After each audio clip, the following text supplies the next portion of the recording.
I never thought I would be the one standing at my son's grave, watching a stranger cry louder than his own mother.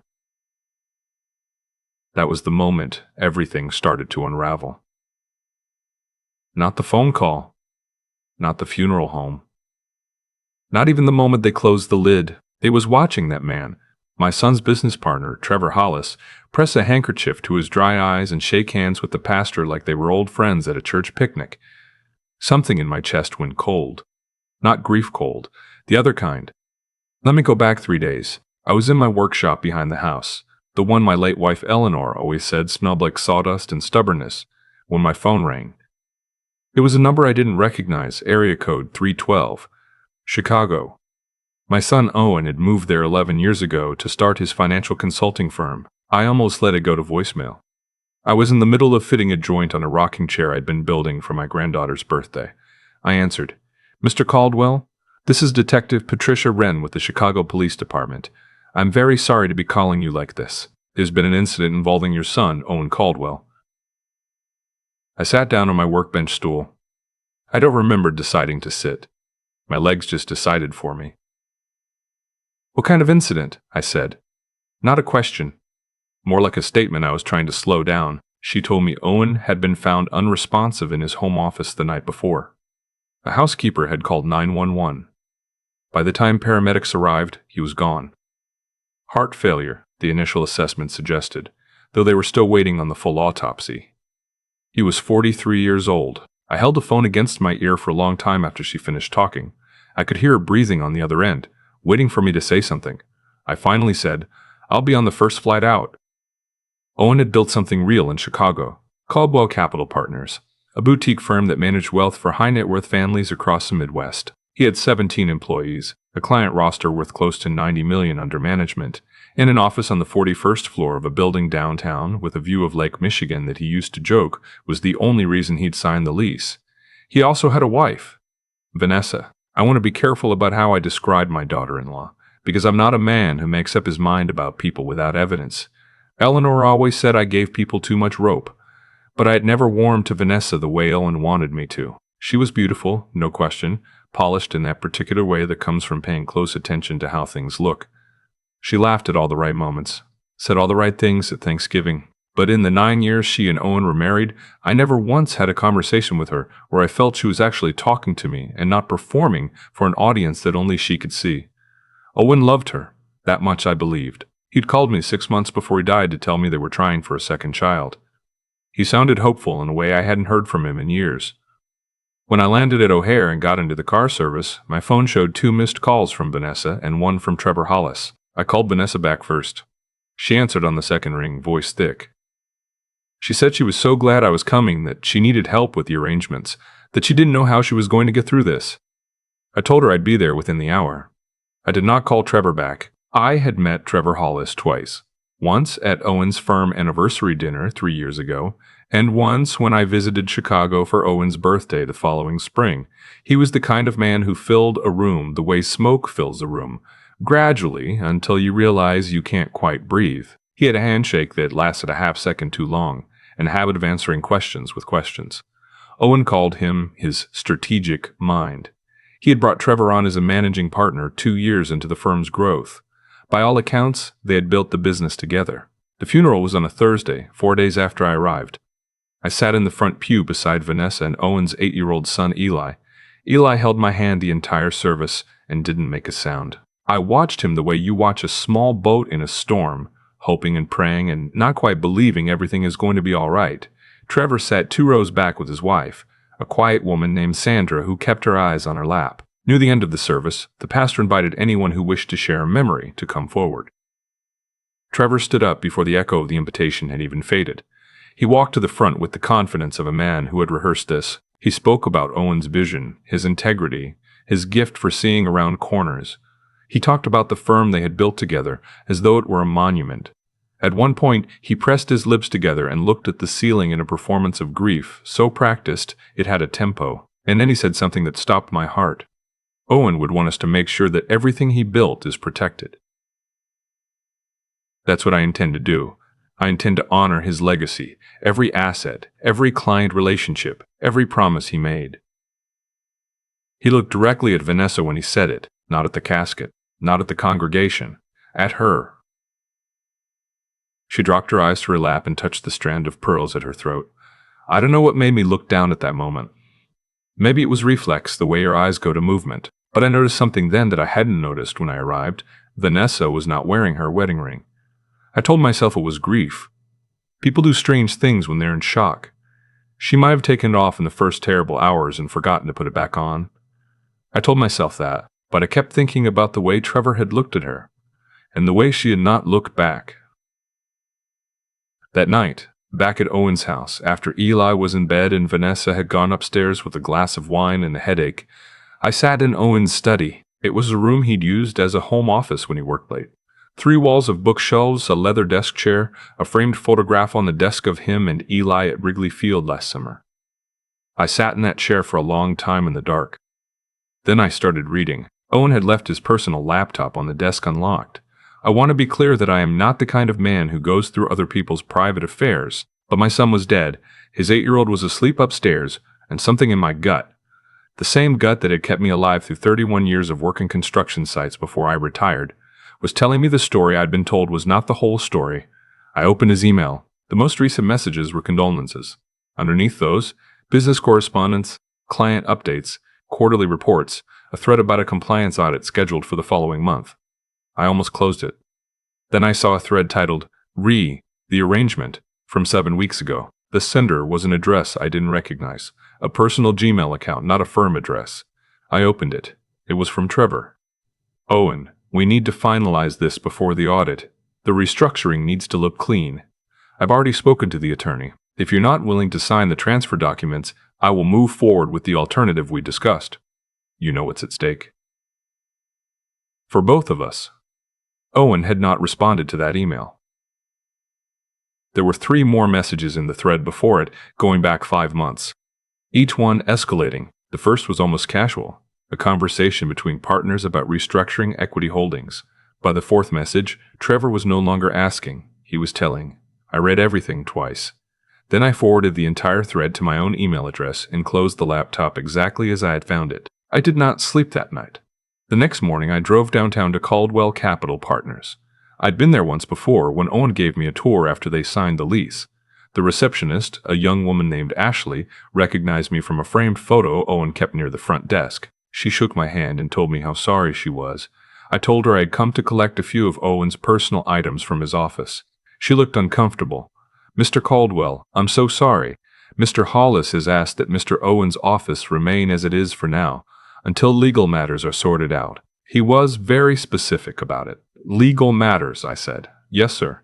I believe the firm's attorneys are involved.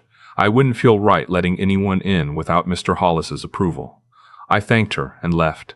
I sat in my rental car in the parking garage and thought about what she had said. Legal matters.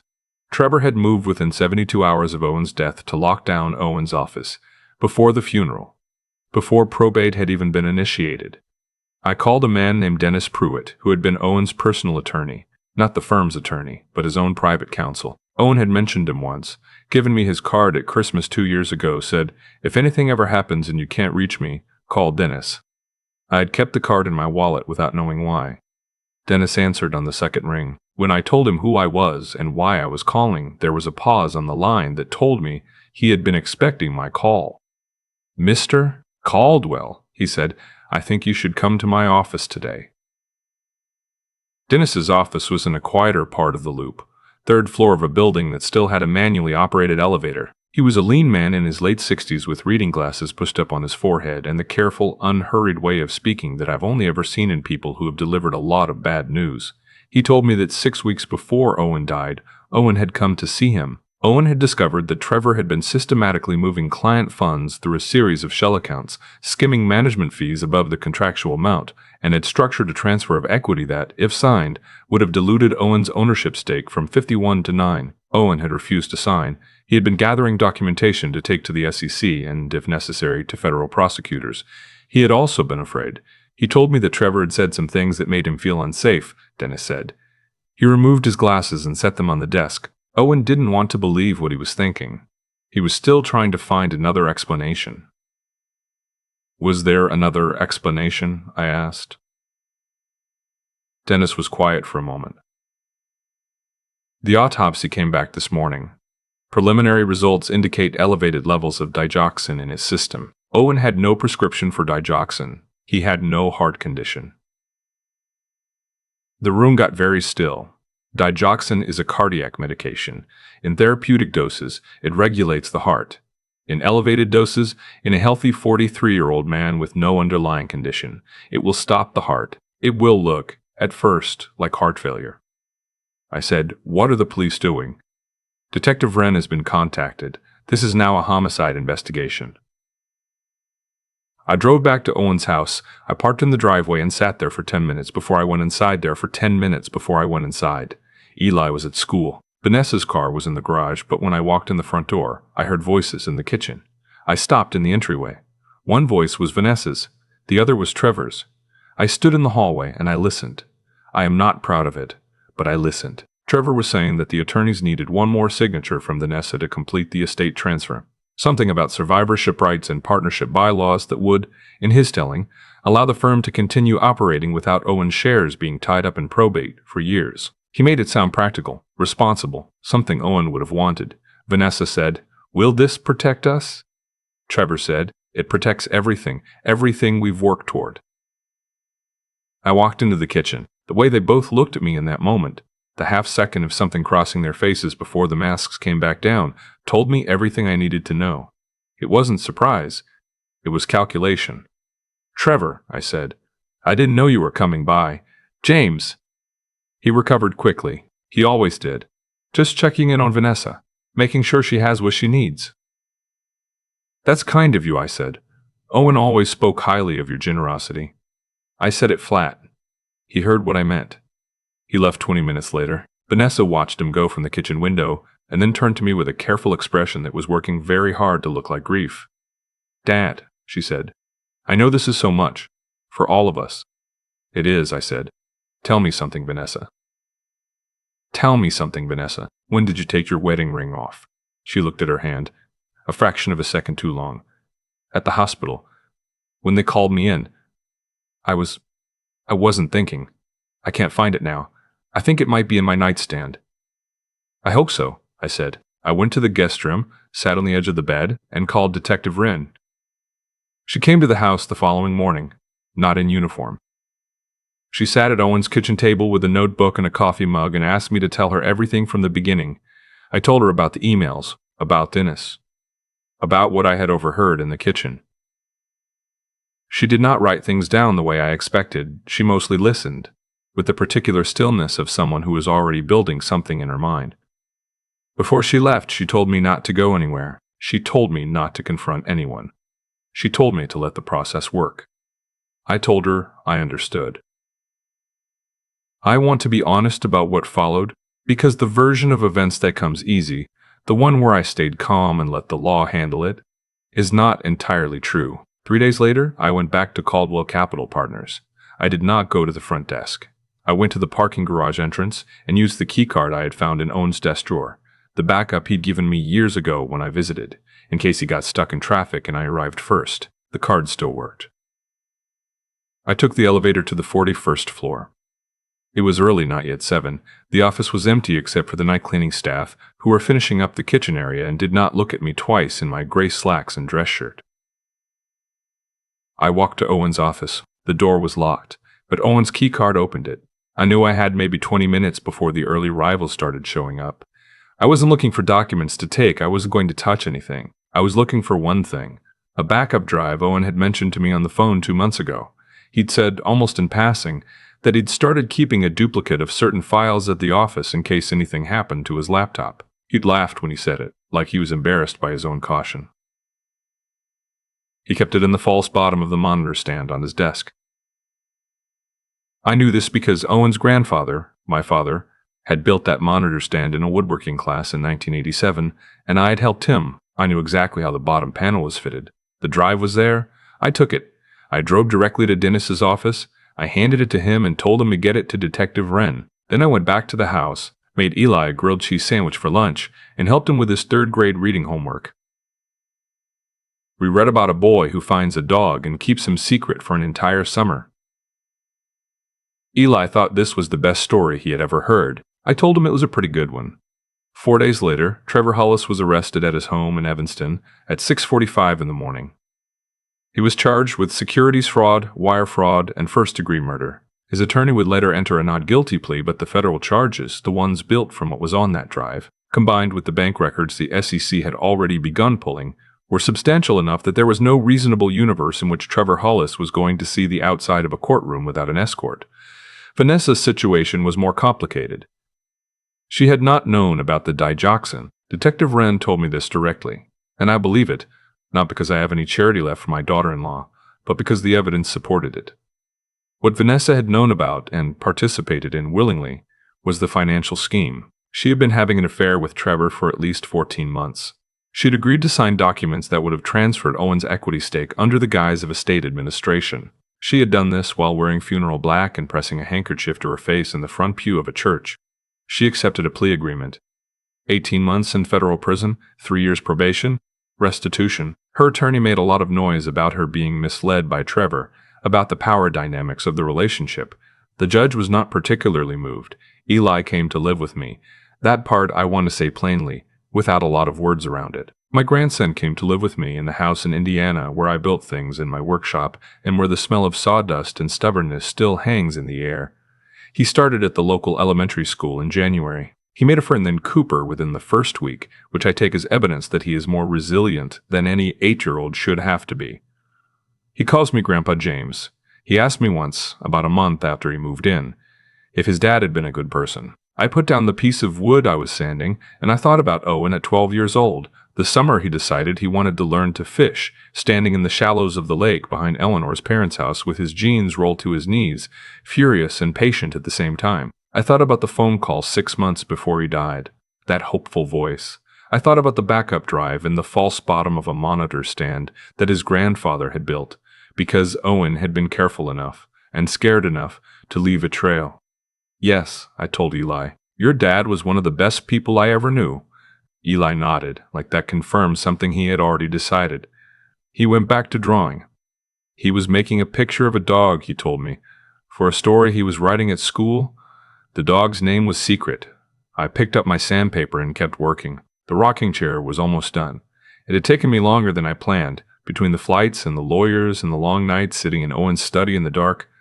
But the joints were clean, and the finish was smooth, and the proportions were right. It would last for decades if you treated it well. I built it for my granddaughter's birthday, but when I looked at it sitting in the afternoon light coming through the workshop window, I thought I might build a second one. Smaller. For Eli. Because that is what you do when the people you love are taken from you too soon. You keep building. You build carefully, and you build honestly, and you make things that are meant to last. And you don't let the people who cut corners and take what isn't theirs have the final word. Owen knew that. He built his life that way. And in the end, even from his grave, he made sure the truth was there waiting, patient and exact as a well-fitted joint, for the moment someone finally came looking. People ask me sometimes, mostly neighbors, occasionally Eli's teachers who've heard bits of the story, whether I'm angry, whether I lie awake at night thinking about Trevor, about Vanessa, about what they took. Honestly, not the way they'd expect. What I think about most is cause and effect. Not in any grand spiritual sense. I'm a man who spent 30 years on construction sites, and the way I understand the world is mostly through what holds and what doesn't. A joint cut true will bear weight for generations. A joint cut false will fail, and when it fails, it will take everything around it down too. That's not philosophy. That's just physics. Trevor built his entire life on a false joint. He was intelligent, genuinely, dangerously intelligent, and he used that intelligence to cut every corner he could, to take what wasn't his, to position himself so that someone else would always absorb the consequence. For a long time it worked, and because it worked, he believed it would keep working. That's the thing about people who've never been held accountable. They start to believe the rules genuinely don't apply to them. Not as a conscious thought, but as a deep operating assumption. He wasn't reckless the night he made his final decision about Owen. He was confident. That confidence is what destroyed him. Owen was the opposite kind of man. He was careful with people, careful with his word. He kept a backup drive and a monitor stand his grandfather built because he was the kind of person who thought about what happened after the meeting, after the quarter, after he was gone. Most people don't think that way. Owen did, and that carefulness, which Trevor had probably always read as weakness, was the exact thing that brought the whole structure down on top of him. I think about that a lot when I'm in the workshop. The patience of it, the unglamorous, daily discipline of doing things correctly even when no one is watching. Owen had built something real. Not just a firm, but a set of habits and values that left a trail anyone with integrity could follow. He couldn't protect himself in the end, but he had prepared well enough that the truth could protect itself. Eli is 9 now. He's a serious kid with a quick sense of humor that sneaks up on you. He asks good questions. Last week he asked me why some people lie even when they know they'll get caught. I told him I'd been thinking about that for 62 years and I wasn't sure I had a complete answer, but my best guess was this. People who lie habitually have usually convinced themselves that they're smarter than the situation. They believe they can manage the outcome. And intelligence without honesty is just a more sophisticated way of being wrong. He thought about that for a while and then went back to his drawing. I finished the second rocking chair the week before his birthday. I set it next to the first one on the back porch, and for a little while we just sat there in the afternoon, the two of us, not saying much. The light was coming through the oak tree the way it does in late October, broken and gold. Owen should have been there. That's the part that doesn't resolve, and I've stopped expecting it to. Some losses don't close. You just learn to carry them alongside everything else. Alongside the work, alongside the workday, alongside the ordinary days, alongside a grandson who draws dogs and asks hard questions and is, against every odd, doing all right. That is what I know about how the world works. Not that justice is guaranteed or that good people are protected, but that the careful, honest choices you make, day after day, in the details no one sees, have a way of outlasting you. For better or worse, they outlast you. Owen knew that. He built his life to prove it.